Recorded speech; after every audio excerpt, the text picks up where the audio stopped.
Keď by nebolo v noci dýžďu i nepohody, jak najavené so vydaným červeným alarmom za Srim, žatva žita na području opštini Šid mala bi bud zakončena na sobotu. Od 4300 hektároch pod žitom 170 kombajni ponješka bi tlačeli 3410. Ostalo ešte kolo 900 hektári chljebovoho zrna za kombajnovanje.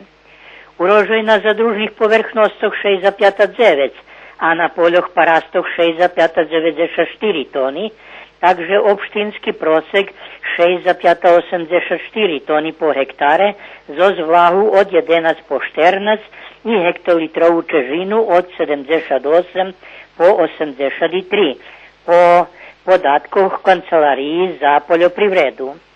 Urožajarcu na 95 hektárov u opštini Šid bol 4,86 toni po hektare.